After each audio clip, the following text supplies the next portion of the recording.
xogayaha arrimaha bulshada ee sii Khaatumo ayaa tababar caafimaad u soo xidhay bahda caafimaadka ee ka howlgasha cisbitaalka weyn ee degmada Yagoori. Munaasabadan ayaa waxaa ka soo qayb galay agaasimaha cisbitaalka degmada Yagoori oo halkaas uga mahadceliyay xogayaha caafimaadka sidoo kalena guddida caafimaadka ee degmada Yagoori oo ugu horeeyo Aadan Yuusuf Dheere.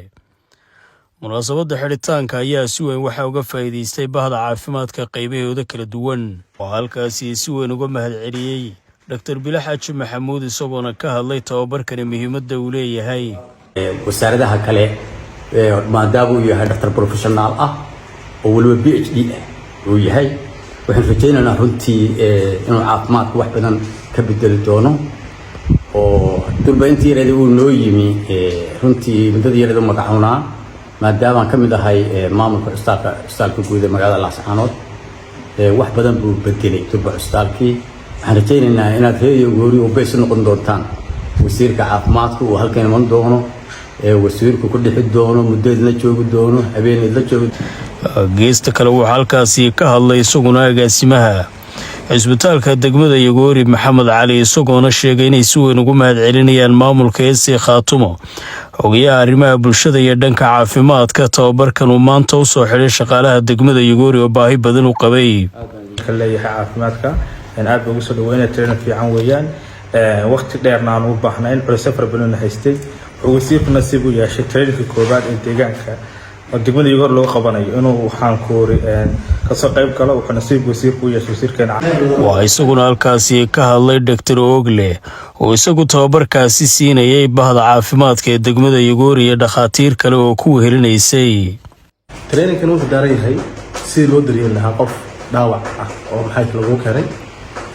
dhaawacaas ha noqdo mid xabad keentay halkan mid dhibaato keentay halkan ha noqdo mid gaari shil gaari ah wuxuu doonayaa noqdo si qofka bukaanka loo daryeelo lahaa deegaanada oo dhan waan ka bixinay wayna qorshaysiinaan deegaanada kale ka sii bixinaa wuxuu kor u qaaday capacity aqoonta dadka shaqaalaha ee deegaanka marka jooga si looga hagar baxo inaan qof dayacmay aan meesha uga imanin siiba Yagoori oo dadka ugu nasiibka badan ee helay training-ka maxay tahay wasiirka joogo si awood iyo entity uu markaa wax ku sii qaban karo runtii dadkaan train gareynay wada diyaar u ah inay wax bartaan inay wax helaan waana jeclaanay intan in ka badan maxay tahay aan dilo wadaagno gabagabadii waxa halkaasi ka hadlay Dr. Yuusuf Saleebaan Sanad xogayaha arrimaha bulshada ahna xogayaha caafimaadka ee maamulka ee sii Khaatumo isagoona si weyn ugu mahadceliyay bahda caafimaadka dadaalka ay ku jiraan isagoona tababarkaasi soo xidhay runtii training-nada iyo aqoonta in kor loo qaado waxyaabaha priority koowaad inuu jiro runtii waxaan qabaa haddii aynu kobcino aqoonta dadka xirfadlayaasha ah ee caafimaad ka shaqeeya inaynu gaari doono tuulo kasta meel kasta oo magaranaysa baahi caafimaad ka jirto marka waxaan rajaynayaa training-nadan inaanu sii wadno qaybo badan oo bay soo dhameeyeen warwad iyo eerida iyo maxaa dhabansaar iyo inta la tuulooyinka ku wareegsan oo dhan haddana waxay insha Allah rajaynaynaa inay sii gudbaan ilaa Nugaasha ilaa ay booca masaa soo wareegaan